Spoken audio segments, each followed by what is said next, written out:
Okay, fantastic. Well, good evening to everyone. What a pleasure it is to be again with UCEMA. I knew some of the founders. I know some of the founders. I have deep admiration for the current team, Edgardo Zablocki and Diana Mondino, who will be here with us. I think they share with the Acton Institute the principles of excellence in their research.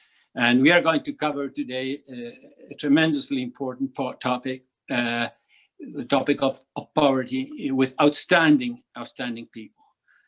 Dr. Zablocki, a new member of the Mont Pelerin Society, I would say, it has been meeting with the education minister, so he's running a little bit late today.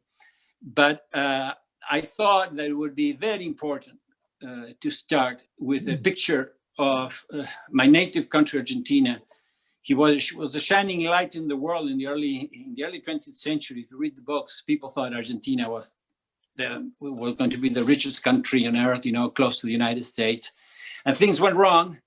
It's a big struggle, but we have just with us to show us a picture of poverty in Argentina and the struggles and economics. We have Diana Mondino, who is the Director of International Relationships at UCEMA, but also is a close leader and collaborator with one of the best think tanks in Buenos Aires, which is called Fundación Libertad y Progreso, led by Agustín Echevarne. Diana, it's not the first time that we are in a panel, but I think it's your first time in Acton. What a pleasure to have you with us, Diana Mondino from UCEMA. Thank you. Well, this was, as you mentioned, as Mercedes just mentioned, it's on a very short notice because Edgardo is on another meeting right now. But this is a very near and dear to my heart issue. Though I'm an economist by training and I work mostly in finance, one of the reasons that we have poverty in Argentina and elsewhere is, I believe, because of the different definitions that we have of what poverty is. Usually it is just considered it's lacking something, and usually it's lacking money. It is something that you just don't have. And it's a connotation of lack of basic survival items, food, clothing, shelter, even healthcare could be considered. However, I don't usually see that we consider people who are poor, those people who lack opportunities, people who lack education. And in that case, even though they may or may not have access to funding, their situation will be long-term. There's no way I believe, that they might overturn the situation of poverty unless they do have certain opportunities. The other thing that it's also interesting is that in Argentina, we have had a tremendous growth of poverty in the last 30, 40 years, particularly in the last 3 or 4 years, there's been an increase. And in part of it, it's because of the way it's measured. It's measured as regards a basic of comparison in dollars. And because we devalue the peso, then we all have less dollars. And then apparently from day 1 to day 2, we are poorer. However, the kind of resources that we had day 1 and day 2 are exactly the same. So the measurement that we use is not necessarily useful to understand the issues. And again, since we are measuring as regards money, whether pesos or dollars, we still have we're lacking a rightful diagnosis of what could be done to help. Because if we are measuring only in terms of money, then giving money or alleviating taxes or giving some sort of subsidy looks like the right way to alleviate poverty. However, I think a far more useful definition of poverty would be people that have lack of access to markets. What do we mean by lack of access? Well, you just cannot sell what you can do or what you can produce. You do not know what to do, what to produce, or you just don't want to produce. The third possibility is unfortunately quite strong in Argentina, since our minimum wage is below the subsidy the government gives to people who are not working. But if we concentrate on the other two potential definitions of why people are poor, and you consider them that it is that they do not know what to do or they do not know how to access the market, then the measures the government might take or the whole society should take to alleviate is not giving money, but providing this access. It might be providing a road, it might be providing a bicycle to go through the road, it might be eliminating some of the restrictions and regulations that do not allow people to sell their wares or their knowledge or their time or their efforts. And therefore, because we have the wrong kind of definition, we are not working in the right kind of direction. In Argentina, as you probably have heard, the definitions of poverty are around 30% of total population, and among them, over 50% of our children are considered to be poor. Even so, we still have a strong immigration from neighboring countries, meaning that the other countries that are, on a statistical basis, are not in such a dire situation as our children are. Even so, they prefer to come here. Again, that's because the way we're measuring it is as compared to something that is not necessarily the rightest way to look. Otherwise, we would not have this inflow of people that do come here. The previous government had its own measure of success would be to reduce poverty. It did not happen. Long list of reasons why it didn't happen. Actually, what we are seeing, in part because of the quarantine effects, because of the virus, is that situation has even worsened.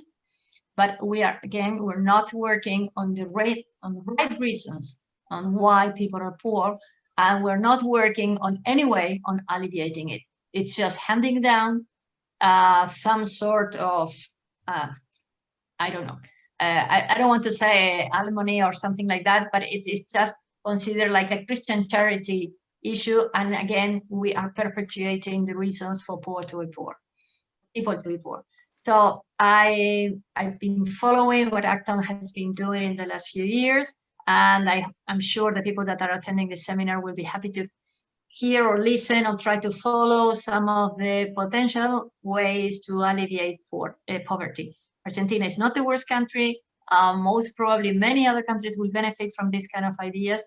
And even if nobody does around the world, but only if Argentina can focus on what is really needed and spend resources and time on what is really needed rather than what we have right now as handouts, I think we will have a possibility of being very fast to improve the situation. And I don't want to take any more of your time. I mean, you know more about Argentina and other countries than I probably do. So I think it's much better to get back to you, Alejandro. Now, very, very important, Diana. And just for the audience, the method that we are going to use, we are going to start straight with questions. First, a deep question for our first speaker, a follow-up with Dr. Anthony Kim. And then we will all open up for questions. I will ask Mercedes, if you're still listening, that if you check the questions, given how I have the camera set, and you play a role helping the questions, choose the questions. And for all of you, the first 45 minutes of this program will be again aired and offered in the Poverty Cure Summit that Acton is organizing November 18th and 19th, where we're expecting thousands of participants, and we will have scholarships available, especially for the people recommended by UCEMA. So first speaker, Michael Miller, our superstar at Acton, who globetrots all over the world, not only Asia, Africa. He even studies the languages. He can read and speak Spanish, I think Japanese as well. He doesn't only study, he actually goes and speaks with the people and interviews them. He's a great filmmaker. The Poverty Inc. Movie that he made based on the sort of industry of poverty won dozens, I think 60 international awards, but praise from the left and from the right. It was produced trying not to be sort of ideological, but fact-based about how some people profit from being in this area of helping the poor while they're actually helping themselves, and the solutions don't help the poor much. Michael Miller is finishing a book on poverty. And my first question, there's such a big issue that has haunted humanity from the beginning. and this last century seemed better in many countries. But what were the key things, Michael, the key foundations of the institutions and the ideas that have helped countries overcome extreme poverty and offer opportunity to large segments of the population? Again, thank you for being with us, Michael Miller from the Acton Institute. Thank you, Alex, for your kind words. Thank you to UCEMA, and I'm honored to be with the other panelists. I think, Diana brought this up right in the beginning about access. And I think one of the questions we have to ask is, why do entrepreneurs emerge in some places? Why does prosperity emerge in some places and not in other places? Is it that people somehow are radically different from one another?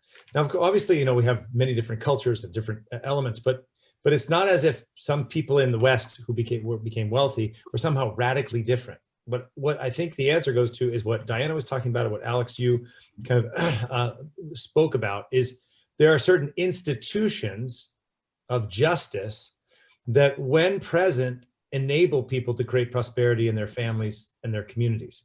And so, following off, and so obviously, poverty is and wealth creation is very complex, right? There's not a single solution, right? I think we live in this ideological age that's highly technical, and so we want a technical solution to the problem of evil, to the problem of poverty. People are even writing as death is just a technical glitch. And so, but really, when we think about poverty, it's very complex. And so I think approaching it first, not looking for a simple solution. However, at the same time, when we look at history, we can see that there are certain institutions that enable human flourishing and enable people to create prosperity. And I think it goes right to this point of lack of access. So I think some of them include just clear title to land, right? So in Argentina and so many places throughout the developing world, there's not clear title to land. You don't know who owns the land you live on. And so if you don't know who owns the land you live on, people don't think long-term, because if your land can be taken away from you, well, you're not going to plant a vineyard, not going to plant an orchard, not going to build a factory. I think so. That's just kind of straightforward. So I think, and that's a clear institution. Now, it's very important, I think, and this goes to Diana's point about like how we think about charity or humanitarianism, that we don't just think about property as economically efficient. Private property also creates space for families to live out their freedom and responsibilities. And so it plays a very important role in creating social cohesion, strong families, and so on.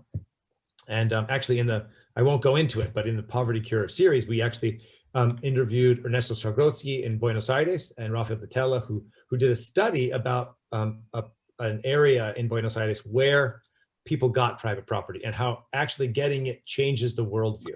And I think so there's much more than economic efficiency. But the other things are just rule of law. Rule of law is incredibly important, right? It means that whether you're poor or whether you're rich, you have access to justice in the courts. So and you can have a contract, and if something's violated in the contract, if someone steals from you, you can go and get justice because you have access to justice in the courts. I think it was a study, I think in the Research Center of the Governance in India, said it takes an average of 20 years to get your court case heard, and it's very expensive. So, in that situation, you're basically locked out. And so I think, and then of course, Diana talked about just the ability to engage in exchange.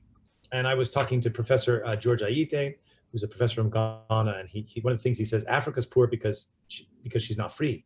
And the point he makes is that, the rallying cry and independence was democracy and freedom, but actually that didn't happen. And what a lot of African countries lacked just economic freedom. Prices were set and things like this. So I think there's more we could say about those institutions. They're very important, but I think access to justice.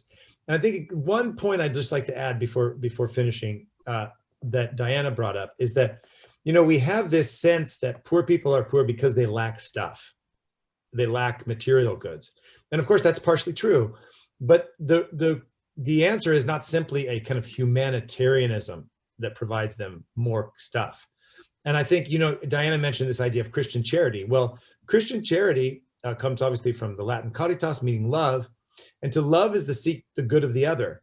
And that includes human flourishing. And so it's not simply providing material. Now, if somebody's very poor, then we want to help them and give them something immediately, healthcare. They're sick, they're very poor, we want to help them. But for the majority of the world's poor, the problem is not that they lack stuff, it's that they lack access to these institutions of justice that countries in the West take for granted, or you know, Japan or South Korea, or some of the other, you know, other places that have really succeeded. And so I think those are the things we need to be thinking about. And so how do we help? If we want to help, what can governments do? What can people who want to help do? How do we help create those institutions of justice, and most important, access to those institutions of justice for the poor, so they can create prosperity for themselves and not require assistance? Thank you so much, Michael, for your presentation. You have a privilege of having with us Dr. Anthony Kim.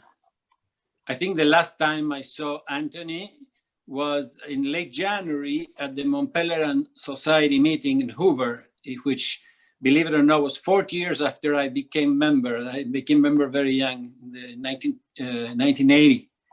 And Dr. Kim has, again, like Michael, deep knowledge about what's going on in the economics of the world. But he has been playing a key role in the elaboration of the Economic Freedom Index produced by the Heritage Foundation for over 3 decades now. Not him, but the effort. So Dr. Kim knows the numbers. And before, everything that we spoke about economic freedom was anecdotal. But now we have these numbers, and Anthony studies them very well. And so Anthony, my question to you is, what role do you think that economic freedom plays in this battle for poverty? What do the numbers say, you know, when you look at the issue of poverty through the lenses of economic freedom and through the lenses of your experience, you know, because I believe you came from South Korea, and you must be a proud American citizen, like myself. But Anthony Kim from the Heritage Foundation, the largest free market think tank in the world.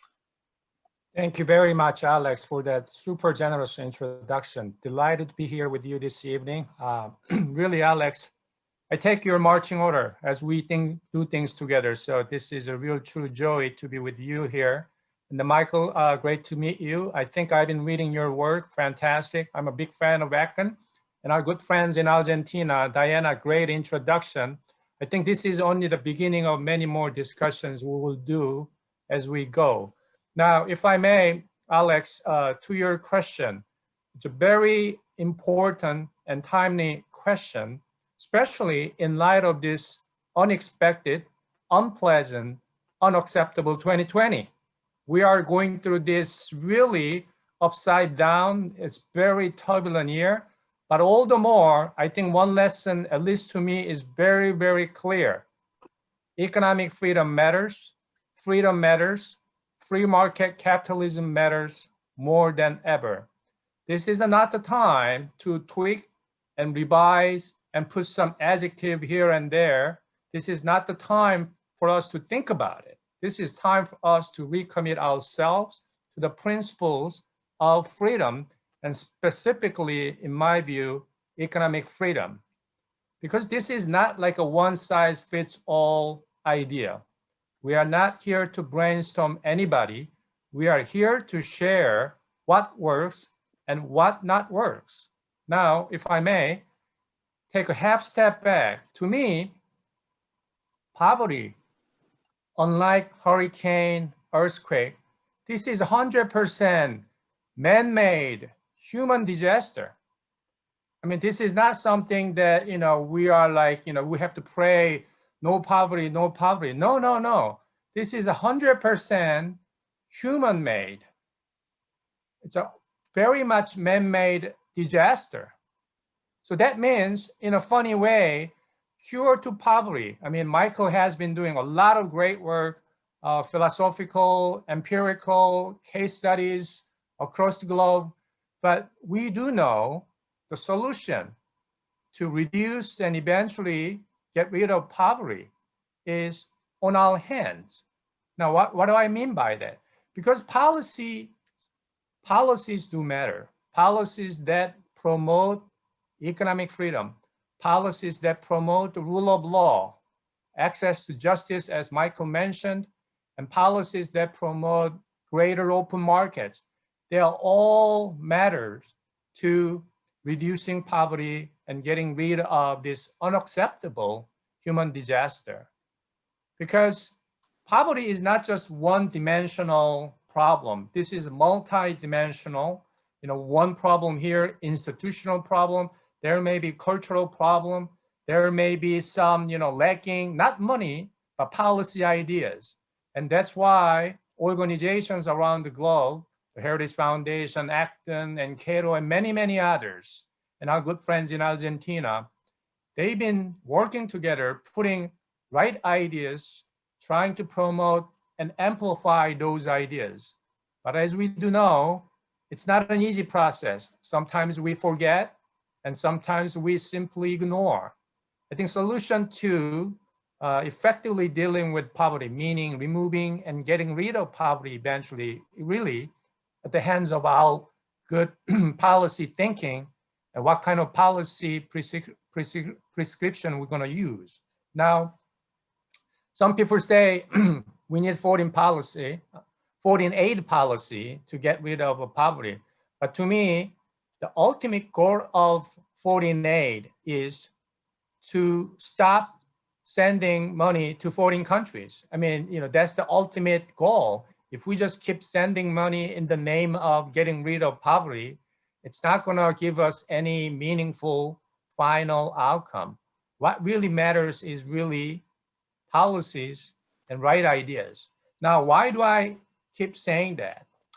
Let's use some specific examples. As Alex mentioned, at the Heritage Foundation, we've been producing this measurement, something called Index of Economic Freedom. We compare different countries' economic policy environments, what policies work, what policies not.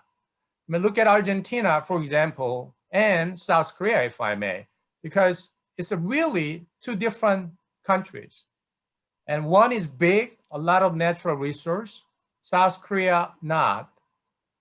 Argentina used to be really a very prosperous, a fantastic country. It is still, but if you look at its specific economic indicators, unfortunately, Argentina has been a victim of man-made disaster. The poor policy choices and lack of commitment to remove and even return to the principles.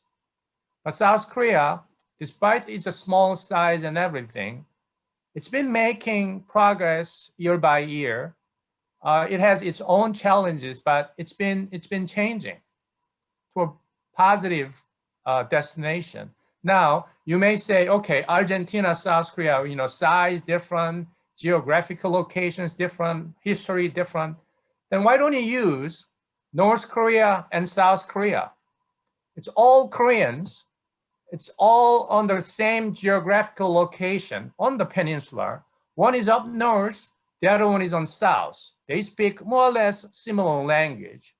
They share same history more or less, but North adopted completely different version from free market capitalism. We don't even call that communism or socialism, whatever. It's just a strange system they are doing. But they do not recognize all the principles of economic freedom and free market policies.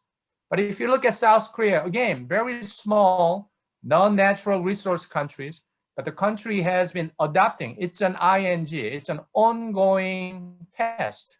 It's an ongoing battle and struggle. They've been adopting good policies.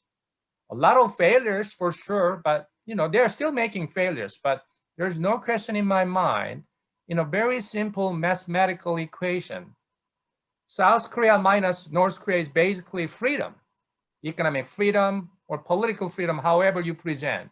So the system does make difference. Ideas, they do make difference. And all the policy prescriptions we're going to use, it'll make a huge difference. Last point. You know, North Korea's official name is DPRK, Democratic People's Republic of Korea. Doesn't matter how beautifully you want to describe your country. North Korea is not a democratic people's republic of. This is really strange, dictatorial, very, very tragic country that's been hit by, once again, human-made disaster. I'll say one step further, even China, their formal name is People's Republic of China. But I don't see there anything about for people and for the Republic in the name. Again, you know what kind of policies they are playing with. So my point is very simple. This is really about promoting good ideas that promote economic freedom. And I think that will be our mission all together as we try to get out of this pandemic too. Well, thank you. Thank you so much, Anthony Kim, Michael Miller, and Diana Mondino for these opening remarks. We already have questions and answers, and Rector Zablocki, I think, has finished his meeting with the minister. So after we have the first round of questions, I will ask Edgardo to introduce himself, or if he so wants and has the camera.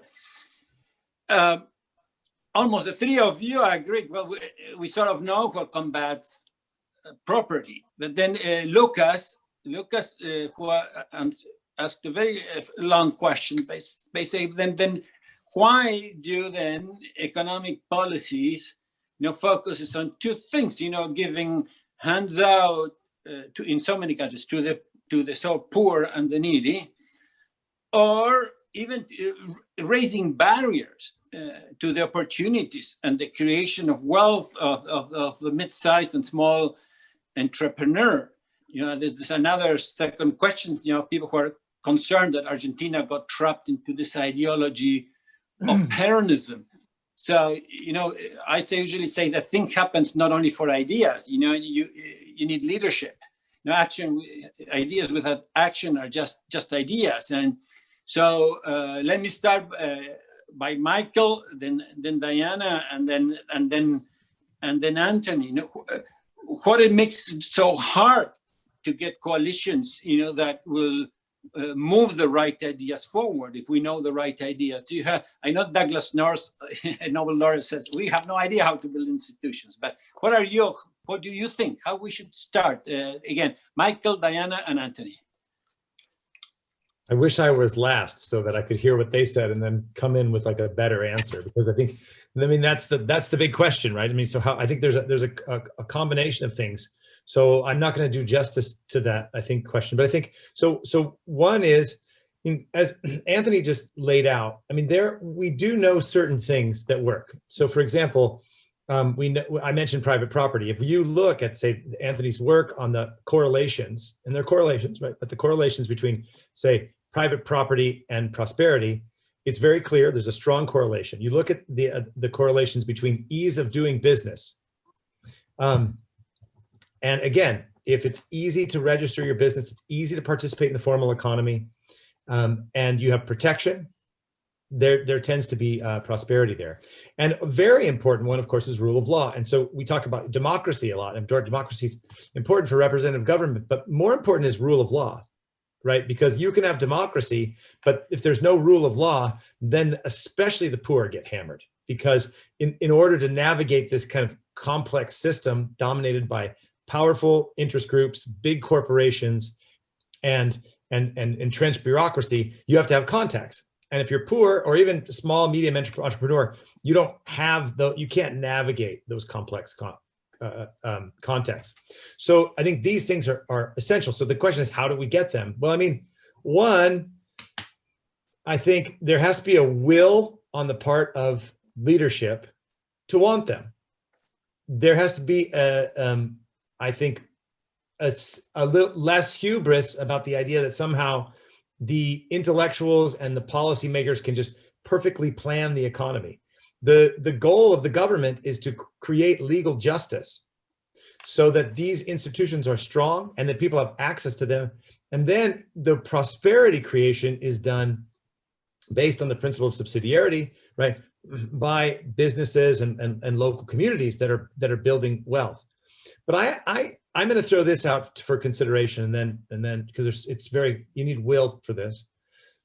You know, in some countries in Latin America, especially, it seems to me that what happens is that you have kind of a liberal regime, and it's highly dominated by a couple of big families and corporations, and then there's a lot of cronyism going on and special deals, and then the poor are left out. And then you have kind of a populist revolution on the left, and then you have, you know, a populist leader come in, and all these regulations are put, and the special elite classes get all the benefits, and the poor are left out. And they get tired, and they go back to the liberal regime where the same thing happens. And so one of the things, I think there's a moral need. So like, do we want poor people to have access? And in some countries, this actually means that the elites are going to lose privileges, right? They're going to lose, for example, if there's more prosperity, servants cost more money, drivers cost more money. You got to start doing your own work. You have to actually, you actually lose some of the benefits that you have, some of the special privileges. And so I think there's also a deep moral element that the leadership has to want poor people to flourish. And if that's the case, that means not only may you lose servants or drivers, but you also lose a political class that you can manipulate through subsidies. And so the question is, if there's a commercial society, then there's more independence in all these rural and smaller communities.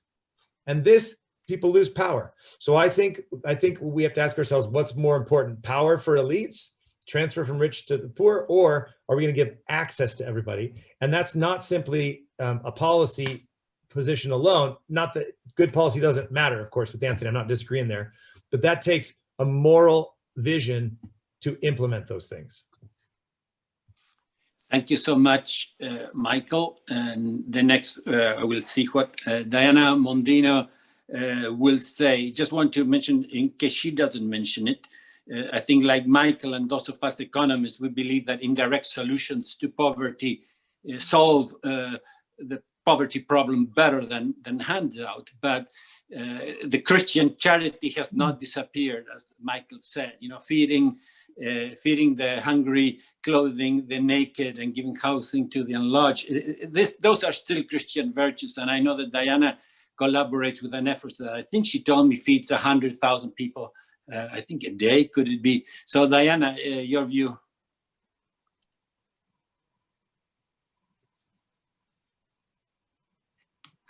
Can you unmute Diana? I was muted. I can elaborate and tell you later about the food bank experience in Argentina, but I'd like to address one of the points Michael made about the power that people get. And Luca's question was directly related to the people that might lose something before getting some kind of advantage. And again, we are focusing only on handouts. We are focusing only on subsidies. However, many of the things that really hinder people from coming forward is regulations. In Argentina, for example, we might keep on giving whatever subsidies we're giving, whatever handouts we're giving, but take away many of the regulations that do not allow people to participate in the labor market. So they might, hopefully, in time, start making far more money because we take away regulations. However, if politicians come and say, yes, we cannot afford to give all those subsidies, or we are destroying people's will to improve themselves, etc., the kind of usual liberal, Argentine-style liberal speech, it is, we will not subsidize people, we will take away all those benefits. And of course, people will not vote for them. And even if they did win the elections, or by some sort of military coup or some other measure, they were in power, they would still not solve the solution.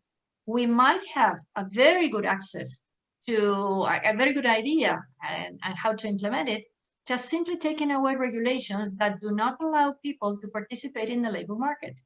There are hundreds of those regulations in Argentina, and I'm sure in other countries, that you can take away, while at the same time keep having people reasonably comfortable in that they are keeping whatever they were getting, whatever subsidies they were getting, until they may or may not improve the situation. But at least you're not taking away all hope from them.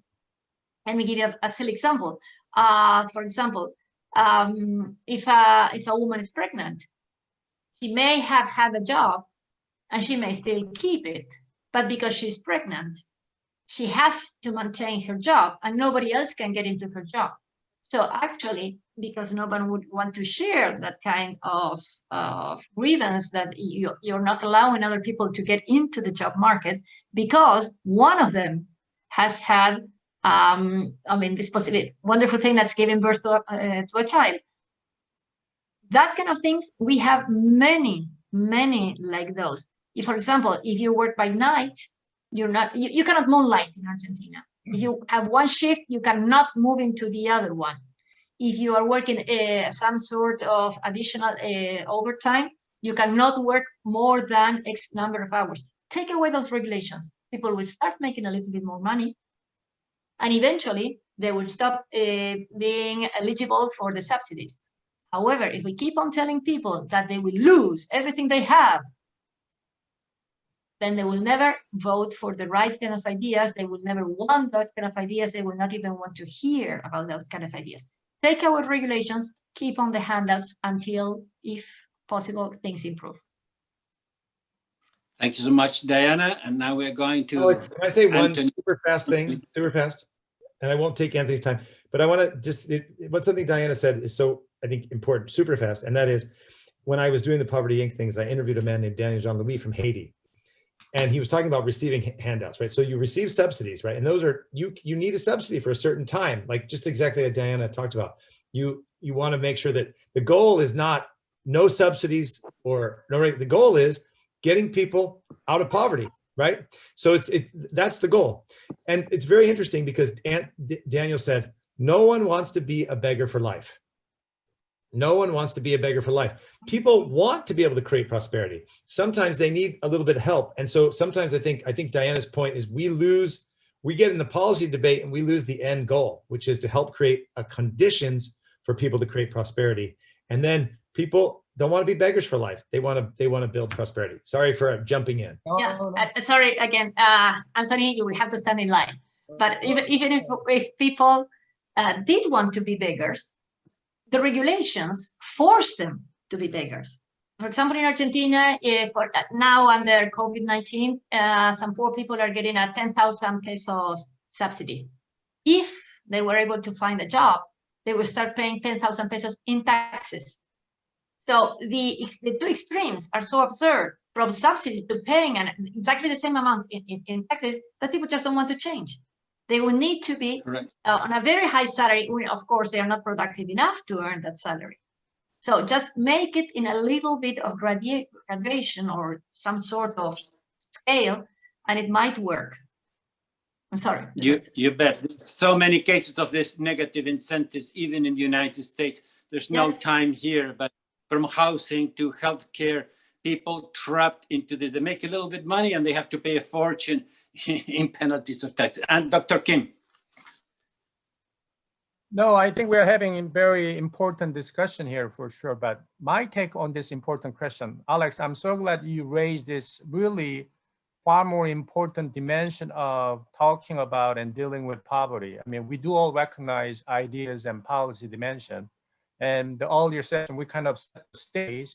Now here comes really a really important and more relevant part of our session today. What to do with it? What kind of action do we need? And in my view, just allow me to say the following. I think we have to think about supply-demand dimension. I mean, when we talk about economics, we obviously think about things supply and demand.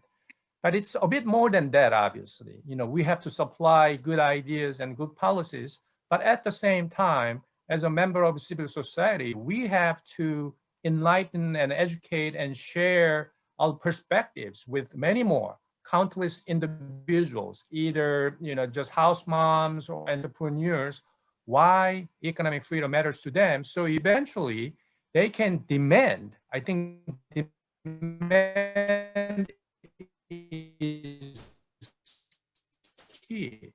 Demand freedom and less taxation. They have to demand it. So far, we've been kind of relying on perhaps a group of good politicians. They may inject good policies, and then naturally, organically, something good can happen in whatever specific country. But we'll have to really think about demand side. Without demand, who's going to give out people, on the street the real meaningful power? So to empower them, I think our focus should be how effectively we can communicate with those people who are hungry for really freedom and ideas and all those things. I mean, Diana at the beginning, she said it. It's not necessarily simply about money. It's not simply about what we are lacking in terms of financial dimension. I think here we need to talk about how we can truly empower people with ideas and the pursuit of their own dream. So if we can create, if we have all the power, I think it would be ideal for us to create a new class called entrepreneurial class, so that they can really demand, the greater freedom and transparency, good governance and institution. Have to be realistic. This is not simply economic question. This is obviously a political question. Look at countries like Rwanda. There was, once upon a time, relatively young president called Paul Kagame. He injected good policies here and there, and now he's on the other side of the equation. He's maybe staying in power a little too long. Now people are worrying about democracy and all that. Obviously, that's the choice that the people of Rwanda will and should make. So we will have a multiple different paths, but my highlight in terms of action, how to actionize our idea, I think we need to probably focus on how to increase the demand portion rather than simply focusing on supply dimension. Well, thank you so much, Anthony. I'm going to ask for the closing of this 45 minutes, and then we're going to continue. There are lots of questions, if hopefully for 30 minutes or more, if it's okay with you guys, or 30 minutes. Rector Edgardo Zablowski is one of the best education experts, that I have ever read. And he's back, he's now with us, Rector of UCEMA. And there's a question about how do we start with a process of ideas and education, because, many of the parents in some countries got used to the system that doesn't reward entrepreneurship, rewards living from privilege. And so it's such a difficult topic to know how do we educate a new culture of entrepreneurship, of liberty that will solve problems of poverty. So Edgardo Zablowski, you say your remarks, and then we will continue with Q&A. Dr. Zablowski. Can he get the camera or? You're muted. Edgardo, you're muted. Now it's much better. Thank you, Diana. Good. Hello, thank you. Well, Michael, Anthony, Alex, Diana. This is Argentina, so I have a meeting in order to analyze regulation to come back to the university. We have the universities closed. Now we have the opportunity to open, but there are so many regulations to open the universities that we were talking with another rector for something like 3 hours, and we realized that it is not possible to fulfill the requirements that we have to in order to open it. For instance, the students have, it's just to illustrate what sort of regulation do we have in this country. Students have to sign every day when they will arrive to the university a declaration that say that they have not COVID, they have no anything, fever or anything like that. Then students have to enter the building once in a while. They have to have 2 meters between one and the other. They have to use elevator one in a time, and we have many buildings that, like our university, have elevators. And if they go through the stair, they have to wait until the other is in the first floor to begin going through the stair. If we open the university at 9 o'clock, classes at 9 o'clock, we have to open it at 1:30, more or less. This is not UCEMA, this is many universities in Buenos Aires have the same situation. It's just a funny illustration of how a country can have so many regulations that it's impossible to do anything. I just want to give a picture. Coming to the question that Alex understands, it's very difficult if we have a country where we do not have public and private education. We should have public education. The so-called private education is public education, but a private group of people can teach, but the same. We have no liberty at all to decide what we teach in school. And when parents decided that they want a different sort of education, they have no alternative, because for elementary school and high school is completely regulated by the state. If we do not change this, there is no way to make a real change in Argentina. I am thinking many time ago why or how we can change this, and it's very difficult because we have a system that is growing each day a little more, not a little less, and we have a disruption. COVID may be the disruption that we need. Maybe all these crises of this sanitary crisis gave us a possibility for a change. Why? Because parents for the first time have a role. They are asking to open the school. Without the pressure of the parents, there was no possibility to open the school. Now they are beginning to come back to teach. It's supposed to teach in the schools, but the only reason that this is happening is because of the pressure of the parents. If they realize that they have some power, they can balance in some way the power of the labor union that in Argentina, in the educational sector, is very, very strong. There is no other way that to confront. And if the parents do not have a role, there is no chance at all. That's more or less what I think. Well, but it's very, very difficult. Thank you, Edgardo. And again, I will we're going to be closing, and those of us who are watching us on the Poverty Cure Summit, November 18th or 19th, thank you for being with us. This was an exchange at one of the top universities of Argentina, who works in the tradition of the University of Chicago, where things that matter tend to be measured. But they have been very open to Instituto Acton in Argentina